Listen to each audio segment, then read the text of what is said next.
Salam dostlar, xoş gəlmisiniz. Sion Trade kanalına. Sabah saatın 09:08-dir və sizlər üçün yenə də yeni bir video ilə kripto ilə əlaqəli və Azərbaycan dilində söz verdiyim kimi videolar davam eləyir. Bugünkü videomuz kriptoda alım edərkən etdiyimiz 3 böyük səhv. 3 böyük səhv və bu 3 böyük səhv nədir? Bunların üzərindən gedəcəyik və həmçinin kriptoda bu təkdə 100 qat vuran, 1000 qat vuranlar necə bunu qazanır, necə bunu eləyir? Bunu değinib, bunu danışacağıq. Yenə videomuz həm eğitim, yəni təhsil, həm də biraz dərdləşmək, belə məsləhət tərzində olacaq. Dostlar, bildiyiniz kimi kriptoya girmək çıxmaqdan daha çətin olanı girməkdir, belə deyək. Çünki min cür algı var.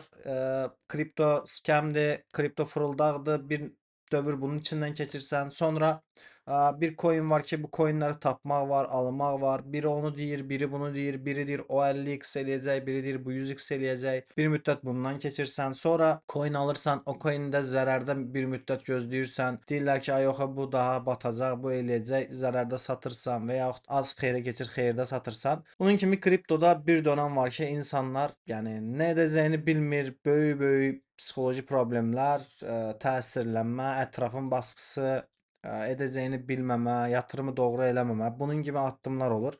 Və bu gün biz bunların niyə bu hala gəldiyini, kripto yatırımlarının niyə bu hala gəldiyini, Azərbaycanda da hələ də kripto yatırımının doğru şəkildə dəyərləndirilməməsinin səbəblərini danışacağıq və bunu bir dənə örnək üzərindən, real həyatda yaşayan bir insanın mənə danışdıqları üzərindən sizə deyəcəm. Coin mühəndisində çalışdığım zamanlar Azərbaycanlı bir xanım takipçim var idi. Bəlkə özü də bu videonu izləyəcək, özü də yorumlarda sizə açıqlayar durumu. Bu xanım takipçim mən coin mühəndisində işləyən zamanlar 15 min dollarlıq bir səbət eləmişdi. Bir coinlər almışdı 15 min dollarlıq. Bəlkə çoxumuzun eləməyəcəyi bir riskdir bu. 15 min dollar gedib kriptoya yatırmaq. Və bu 15 min dollar mən o zamanlar coin mühəndisində idim. Xanım coin mühəndisində səbət eləmişdi və həmin səbət 15 min dollar yatırım eləmişdi. Və mən coin mühəndisindən ayrılanda artıq piyasalarda böyük düşüşlər başlamışdı. Mən öz kanalımı qurdum. Yəni öz işimin başına keçdim. Və bu xanımla təsadüfən təzədən yəni rastlaşdıq və mənə mesaj yazdı, söz soruşdu falan. Və bu xanımın 15 min dollarlıq səbəti cəmi cümlətanı 3000-4000 dollara düşmüşdü. Yəni 15 min dollar 3000 dollara düşmüşdü və bu xanımın hədəfi o idi ki, bu işə yatırım eləyib 15 min dollar, özü də cavan yaşda işləyib bir şeylər başarmaq istəyən bir insan idi. Yaşı da çox deyildi, 25 bəlkə ya vardı ya yoxdur. Bu yaşda nəsə bacarmaq istəyirdi, pul qoymuşdu, ev, maşın almaq hədəfləyirdi, işlədiyi pulları yığmışdı, nə bilim, birikimlərinin hamısını buraya yatırmışdı. Bir kasası qalmışdı və yanlış xatırlamıramsa, əlində olanları da aldıqlarını gözləmədən o qiymətlərdən satmışdı. Bəs buradakı problem nə idi? Bu arada kofemdən bir yudum alım təzədən. Dostlar, buradakı problem 3 dənə böyük səhv var kriptoda yatırım edərkən. Bu spot yatırımından keçir. Birincisi FOMO-dur.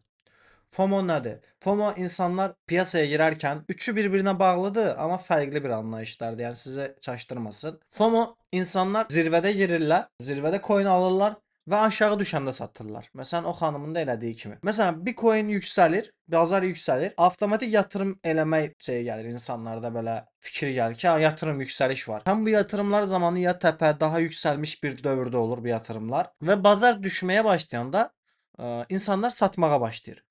Ya bazar düşür, insanlar satır və zərərdə satmağa başlayır. Düşərkən satmaq məsələ deyil, zərərdə satmağa başlayırlar. Bax, problem burdadır. Kriptoda FOMO dediğimiz olay var. İnsanlar yanlış zamanda alım eləyib, yanlış zamanda satışlar eləyirlər. Yəni bir varlığın qiymətini daha təpədə alıb, yəni onun geri çəkilməsini gözləmədən daha düşük, daha aşağı səviyyələrdə satırlar. İkinci olay isə plan olmadan trade'dir. Plan qurmadan trade edirlər. Məsələn, keçək bu ekrana. Bizim Azərbaycanda hal-hazırda yəni bir kəsim var ki, bunların anlayışı var, amma anlayışı olmayanların istifadə elədiyi 2 dənə kripto terminal var ki, biri Binance-dır, biri də CoinMarketCap-dir. Sadəcə buraları bilirlər. Və plansız trade eləmək, yəni ya CoinMarketCap-ə gəlib burada gördüyü hər hansı ilk yüzdəki projeyi almaq və Azərbaycanda alım edərkən özümün də bir zamanlar elədiyim səhv, diqqət elədiyim olay budur. Məsələn, hər hansı bir projeye gəlir, ICP-yə baxım, Internet Computer. Buraya gəlir bu projeye, çəkir aşağı, all time high'ına baxır. O 750 dollara çıxıb. Bu all time low'una baxır 3 dollardır. Oyda, mən bunu 3 dollardan alsam, bu tezdən çox yuxarı getməsin ha. 750 dollara çıxsa Gör nə qədər pul qazanıram. Yəni bu şəkildə düşüncə ilə alım-satım eləyirlər. Artıq bu algı yoxdur dostlarım kriptoda. Yəni bu qiymətə düşüb təzədən bu qiymətlərə gələcək deyə bir səbəb yoxdur. Yəni bunu artıq beyninizdən çıxarın. Belə bir algı yoxdur. Hə, ola bilər məsələn Zcoin vardı bir zamanlar. Bunu Zcoin elədi məsələn. Çıxdığı qiymətlərin üstünə təzədən gəldi. Məsələn Zecə baxaq. 2021-dir, 2017, 2018. Bax gördünüz 2021 boğası. Bax 2021 boğasında Zcoin'in gəldiyi qiymətlər nə olub? Baxsaq burdan. Bu coin 227 30 dollar aralığından 2021 boğasında 371-380 dollarlara kadar bir yükseliş yaşayır. Ama ondan sonra gördüğümüz düşüş arefesindeki bütün coinler bu arefede düştü. Zedge de onlar kimi düşüşle beraber 18-16 dollarlara kadar düşür. Ve bu coin'in tekrardan bu seviyelere gelmesi kısa süre sonra tüm kripto piyasası düşerken bu coin hardasa 739 dollarlara kadar yükselir. Belə şeyler olur kriptoda, olmur değil. Ama bu hamısında olur anlamına gelmir. Artık evvelki kimi her proje gedmir. Ona göre buna dikkat edin. Yani bu şekilde trade eləməyin. Bir yatırım ederken evvelceden plan kurun, araştırma eləyin. Projeleri marketin dinamikasına göre araştırın. Hansı tarafta daha çok hype var? Yapay zeka, RVA, DeFi, DSC, hansı kategori daha çok hype'lanacaq, hansında daha çok gələcək görünür. Onlara yatırım eləməyə baxın. Onların içindən coinlərinizi seçin. Yəni ağlınıza ilk gələn coinlərə yatırım eləməyin və ya Coin Market Cap-ə girib buradan hər hansı bir coini seçib ona yatırım eləməyin. Mən görmüşəm USDC-yə yatırım eləyib yüksəlməsini gözləyən adam var. 99 sent ucuzdur deyə. Gəlib buradan qiymət baxıb da yatırım eləməyin. 12 sentdir bunu alım, 29 sentdir bunu alım və ya 35 sentdir bunu alım və ya 0.0 ilə olanlardan mənə hə Shiba 5077 100 dollarlıq daha çox bundan ala bilirəm. Bunu alım. Bununla qiymət değeri ilə ölçməyin artıq. Artıq burada market cap olayı var. Market cap olaylarına baxın. Bunun 4.5 milyard market cap'i var. Yani bunun sen bu 5 sıfıra atıp 1 dolarlara gelmesi bunun demek yani şu an kripto market cap'inin üstüne çıkması demektir. Total kripto market cap'inin. Yani böyle fantastik rakamları yani aşın. Bunlardan çıkın. Yani bu şekilde olmur artık. Algı değişip bu şekilde trade atılmır. Kıymeti düşüydü diye bu coin'i almırıq. Market cap'ine önem vereyim. Market cap'ine dikkat eləyirik. Market cap nədir? Market cap bu coin'de kilitli olan pullardır. Yani bu coin'e hal-hazırda yatırım edilen ve coin'in içinde kalan pul miktarıdır. Bunda 4.5 milyard hal-hazırda kilitli pul var. Ve hal-hazırda bu yatırımların bir kısmı xeyirdə, bir kısmı zərərdadır. Yani onu da düşünün. Yani bu şekilde bunlara dikkat edin dostlarım. Ve keçək yatırımda üçüncü edilen en büyük səhvlərdən başkasının məsləhəti ilə coin almaq. Bunu Azərbaycanda daha çox görürəm və bir tədbirdə iştirak eləmişdim. Orada vəbşə bunun şitini çıxarılmış bir vəziyyətini gördüm. İnsanlar coin məsləhət görməklə yanaşı coin şilləyirlər. Yəni şilləmə dediyimiz olay bu coini yəni insanlara satmaq üçün əlindən gələni eləyirlər. Yəni dəridən qabıqdan çıxırlar ki, insanlara bu coini kilitləsinlər. Bunun bir örneğin nəsə verərdim artıq şey eləməyim. Hani dostlarım belə bir şey yoxdur. Yəni bu coin'i al, bu coin Minix olacaq. Yəni atavın coin'in belə sən Minix olacağını bilə bilməzsən. Yəni belə bir sektor deyil burası. Yəni bu coin'i al 100x gedəcək, bu coin'i al 50x gedəcək. Yəni bunu deyən bunu eşitdiyiniz anda qaçın oradan. Çünki bu tamamen yanlış bir algıdır və sizi yönləndirmədir. Ya özü orada ziyandadır, sizi ora çəkir və yaxud da özünü çox bilmiş kimi göstərib özündən bilgili kimi gösterip nəsə uydurur. Belə bir şey yoxdur. Və ya mən 5 ay əvvəl demişdim, bu coin yüksələcək. Nostradamussan, yoxsa Van Gazatsan sən bu coinin yüksələcəyini görmüşdün. Yəni bir şeyin kim Zcash'in yükseleceğini mesela kimse deyip şey Zcash yükselecek. Bu sadece atıp. Çünkü bunun altyapısını sen bilemezsen. Ya insider məlumat olunmalıdır. İçeriden insider bilgi olmalıdır ki zamanında Forex zamanında köstəbəylər, simsarlar işlədirdilər. Simsar, borsa simsarları vardı. Ha, bunun şekilde birjadan xəbər tuturdular. Ya projelerde de aynen içeriden məlumatın olmalıdır. Yox sən evdə oturmusan, girmisən orada PUBG oynayıb birdən çıxıb kripto videosu çəkməyə yadıma düşüb və çıxmısan demisən ki, bir dənə baxım, Zcash yüksələcək. Bala şansa Zcash indi gedib görürsən mən bildim. Yəni sən bunun arxasını doldura bilərsənmi? Niyə görə sən bunu demişdin? Yox, deyə bilməzsən. Çünki bunu elə biləcək səndə bilgi yoxdur. Prosto atırsan. Yəni atırsan və də özü çıxır. Necə ki çıxa kapsent sıxırıq. Gedirlər hər hansı bir elədiyim bir şey deyil, heç məlumatım yoxdur. Səhv də demiş ola bilərəm. Hər hansı bir futbol oyununa gedirlər, şot yazırlar. Deyəsən şota kimi düz yazanda daha çox dəyər verir. Kapsent deyirlər, bilmirəm tam olaraq o verir. Məsələn Qarabağla hər hansı bir komanda deyək, Qarabağla məsələn Liverpool oynayacaq. Sən Liverpool'un veya Qarabağın udduğunu desən, sadəcə udmağını desən, daha az koeffisientlə yəni pul qazana bilirsən və yaxud şot verirsən ki, Qarabağ 3-2 Liverpool udacaq. Bu daha çox mən bildiyim qədər dəyər qazandırır. Və sən Qarabağın 3-2 udacağını sadəcə orada olan 1-2 dənə yəni ortalığa şansı soxaraq deyə bilərsən ki, bu və tamamilə şans əsəri o şot gələ bilər. Anladınızmı? Yəni orada baxın mən buradan bunu çəkdim, bunu hesabladım, bu vardı, buradan dəyər hesabladım. Qarabağdan Qurban Ozəyev vurdu ki, Liverpoolla danışmışıq. Biz 3 dənə vuracaq, onlar 2 dənə atacaqlar. Yəni belə bir olay yoxdur yəni burada. Yəni sadəcə şans məsələsi var. Yəni mən qabaqcadan bildim. Bax mən bildim. Bax qızıl yüksələcək mən bildim. Bax gümüş yüksələcək mən bildim. Qızıl zaten bütün dövrünü yüksəlişlə keçirir. Gümüş zaten görün nə vaxtdır qrafiki yüksəlişdədir. Yəni yüksəlişli bir qrafik yapısı var. Zaten bu 2025'ten 2024'ten sonra değerli metallar və kripto və ya finans sektorunda bir yüksəliş gözlənilirdi. Çünki Çin-Amerika münasibətləri, Çinin durmadan inkişaf eləməsi, dəyərli materiallar məsələləri, Çinlə Amerika arasında olan problemlər, avtomobil və ya dünyada olan sektorların inkişafı, yəni bu onsuz da metallara, dəyərli metallara əlverişli bir ortam yaradırdı və bunların yüksəlişi üçün zaten bir ortam oluştururdu. Qızıl zaten heç bir zaman itməyən və dəyər bitirməyən bir varlıqdır. Yəni qızılı yəni nə edirsə eləyin, qızıl yəni yoxa çıxmır. Yəni dəmir belə çürüyür. Yəni bunlar yəni yox olub gedə bilən materiallardır. Amma qızıl nə çürümür, nə itmir. Dəyərli materialdır. Zərgərlikdə istifadə olunur. Üzük hazırlanır, üzük pozulur, əridirlər, başqa bir şey hazırlayırlar. Yəni bu material durmadan dəyər qazanan bir materialdır. Hə, qızılın düşüşü ola bilər. Qızıl harda dəyər itirə bilər? Çıxar Afrika xalqlarından biri, ölkələrindən biri deyər ki, çox böyük ölçüdə bir qızıl mədəni tapmışıq. Ha, o zaman qızılda böyük dəyər düşüşü gedə bilər. Çünki bildiyiniz kimi qızıl stokları sınırlıdır ölkələrdə və qızıl stoklarının artması dəyər düşməsinə səbəb olur. Əgər məsələn hər ölkənin qızılı var, yəni tonlarla qızıl rezervi var. Və qızıl tapılması, yeni qızılların çıxarılması, qızıl çıxarılması bu rezervlərə əlavələr deməkdir və bu da dəyər düşüşünə səbəb olur. Necə arz talab məsələsi.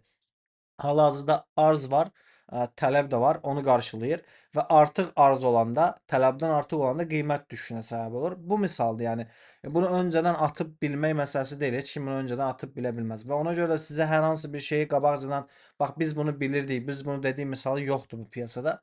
Teknik açıdan deyə bilərsən nələrisə dəstək və dirənclərin qırılmasına görə və bu dirəncin qırılması yeni bir dirəncə qədər yüksəlişi gətirəcək. Bu şəkildə danışa bilərsən. Bu sadəcə texnik açıdan ola bilər. Sallayaraq dinlə mümkün deyil. Bəs bu mövzuda bayağı çox danışdım. Üzürlü sayın.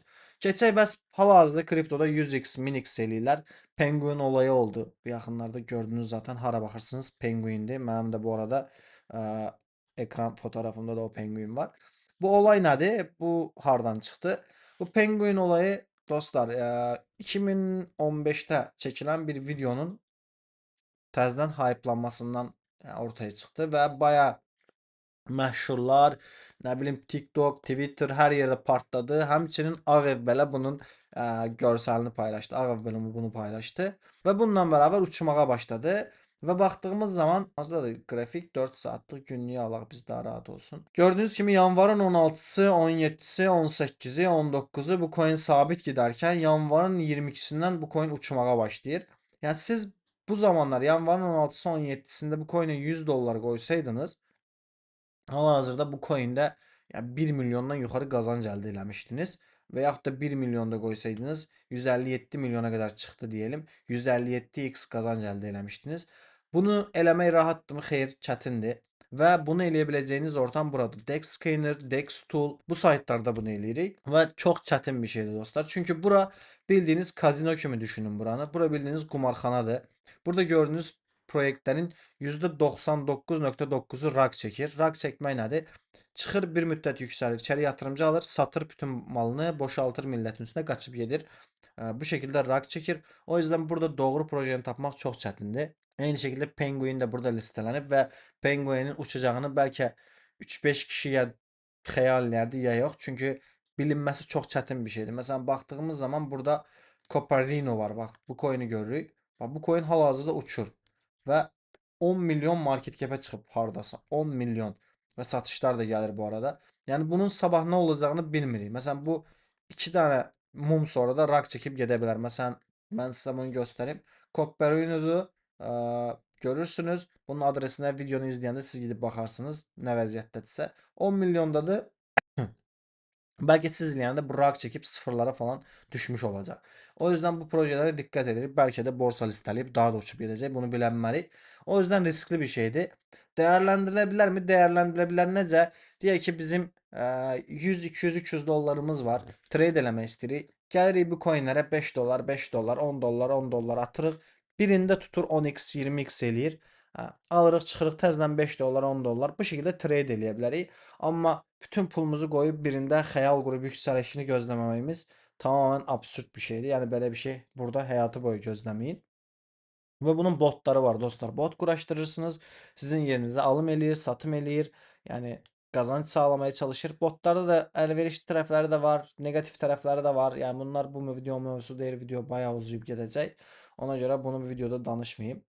Yani sizin yani o 100x, 1000x yani milyonçu olmak, kriptoda milyon vurmak dediğimiz olay burada uşaqlar. Yani DEX scanner, DEX tool. Gelirsiniz bir coin'e 100 dolar, 200 dolar yani yatırım edirsiniz. Qismət bəxtiniz gətirir, yəni şans üzünüzə gülür və o coin 1000x falan belki daha çok bir yükseliş yaşayır. 10.000x, 100.000x yani böyle şeyler de olur bu arada. 50.000x yükseliş yaşayır ve sizin koyduğunuz o 100 dolar, 200 dolar, 500 dolar burada yani çok böyük məbləğlərə gəlib çıxır. Ama bu da şans məsələsidir, qumar kimi bir şeydir. Ama dediğiniz doğru yatırım o da bu şekilde oturuşmuş borsa listelemeleri olan, altyapısı olan coinlerdir. Burada 5x, 10x, 50x, 100x kimi bir kazanclar eləmək olar. 100x biraz 50x ve 100x biraz absürt olabilir hal-hazırdakı durumda ama bazı projelerde bunu eləmək olur bu arada. Belə bir şeyler olabilir. Onu da doğru projeni seçip doğru zamanda yatırım eləməkdir. Yəni artıq hər projeye denildiyi kimi qaçıb yatırım eləyim. Və Azərbaycanda bu daha çox, yəni hal-hazırda baskındır. Doge, Shiba, nə bilim XRP bunlar şu an dillərdədir və Azərbaycanın %99'u bunlarda yatırım eləyib, bunlarda gözləyir. Amma sadəcə bunlar deyil, bu piyasada çox böyük projeler var. Məsələn, Chainlink'in özü var. Çox gözəl bir projedir. Chainlink'i bəyənirəm. Monero'da XMR məsələn, yəni düz daha çox qiymətli bahada, amma bu piyasada olan yəni köklü projelerden biridir və gizli projesidir. Çox önəmli bir yerə sahibdir. Hyperliquid var məsələn sevdiyim bir projedir. Hyperliquid də DEX bazarda Amerikada fəaliyyət göstərən perpetual işlemler açabileceğiniz bir yerdir. Aster çıxdı bir zamanlar hype'landı. Onun ata versiyasıdır belə düşünün. Onun en birinci versiyasıdır. Sui zaten eşitmemiş olmazsınız. Sui var. Yani bu projeler artık yani köklü projelerde, market cap'i olan projelerde, oturuşmuş projelerde ve bunlarda yatırım eləmək bir nevi daha rahatlatıcı ve daha insana birazcık güven verir. Ama dediğim gibi kriptoda güven hələ də tam olarak oturuşmayıb. Yani yatırım ederken planlı bir şekilde özünüz için önceden bir yol çizip o dedi, bu dedi, Orhan dedi, Vəli dedi, o dedi şeklinde kripto yatırım eləmirsiniz. Ağıllı bir şekilde özünüz plan çizirsiniz. Orhan dedi mesela sen git Monero ol. Orhan Monero'nun niye dedi araştırırsan altyapısını, saytını, sosyal medya hesaplarını, yatırımlarını, Bubble Maps'ını her şeyini araştırırsan borsa listelemelerini bu borsada düşen 24 saatlik trade hacmini bunları araştırırsan ve bundan sonra o projeye kiçik bir miktar yatırım edirsən. Ve yatırım ederken elinizde 1000 dolarınız varsa 1000 doları bir günde bütün hamısını yatırım eləmirsiniz. 1000 dolarla 5 tane coin alacaksınızsa 500 dolarını ilkin etapta yatırım edirsiniz. Müəyyən bir düşüş. Yatırımı da dedim ben yatırım eləyim. Oradan yatırım eləmə. Çünkü sen yatırım eləmək istediğin anda böyük ihtimal bazar ya getmiş olacaq ya fomolanmış bir vəziyyətdə olacaqsan. Yatırım eləmək için bir düşüş gözlə. Yatırım eləməyi beynine koydun mu? İlk önce yatırım eləməyi düşündüğün anda bir düzeltmeni gözlə. O düzeltme geldikten sonra yatırım elə və özünə bir səviyyə belirlə. Deyəlim ki, sən hər hansı Litecoin-ə girirəm. Sən Litecoin alacaqsan, Litecoin bu civarda yatırım eləməyi düşündün. Bax, Litecoin indi dəstəkdədir məsələn. Məsələn, yüksəlib bu civarlarda yatırım eləməyi düşündün. Gözləyirsən, düşdü. Burada yatırım elədin. %50'sini yatırdın diye bir daha düştü. O düşüşte de %50'sini yatırırsan ve hissəli bir şekilde alım edirsən. Daha buradan bütün hamısı ilə girmirsən. Əlində pul saxlayırsan, biraz pul buraxırsan və düşdükcə malının üstünə əklama edirsən ki, maliyyətləndin, yəni aldığın bölgənin dəyərini daha da aşağı çəkəsən və yüksəlişlərdə daha çox qazanc əldə edəsən. Bu videomuz da bu kadar dostlar. Səhər-səhər sizlər için bir anlatım, bir məsləhət tərzində bir video çektim. Bu arada dostlar, Twitter'dan da bizi takip etmeyi unutmayın. Twitter çok önemlidir. Twitter'da da sizler için məlumatlar paylaşıram. Açıklamalarda Telegram kanalları olacak. Oralara katılmayı unutmayın. Azərbaycan Forex grubu, Azərbaycanın borsa qrupları, bunlar hamısı aşağıda var və Azərbaycan üçün xəbər kanalı. Bax bu çox önəmlidir. Azərbaycan üçün xəbər kanalı açırıq, kripto xəbər kanalı ki, Azərbaycanda yoxdur kripto xəbər kanalı. Kripto xəbər kanalı açırıq Telegramda. Oraya qatılın. Kriptoda olan bütün xəbərləri Azərbaycan dilində o xəbər kanalını görəcəksiniz və istifadə edə biləcəksiniz. İstədiyiniz xəbəri anında xəbəriniz olacaq. Piyasada dönən xəbərlərdən. Ne danıştım, xəbər bilmədim. Neyse, bu kadar. Video bu kadar dostlar. Videoyu beğenmeyi, kanala abone olmayı unutmayın. Özünüzdə müayət olun. Gələcək videoda görüşürük. Videoların davamı gələcək. Dediyim kimi sosyal medya hesablarından takip eləməyi, açıqlamalarda buraxacağım Telegram qruplarına qatılmağı da unutmayın. Allah amanında hər kəsə bol qazanclar.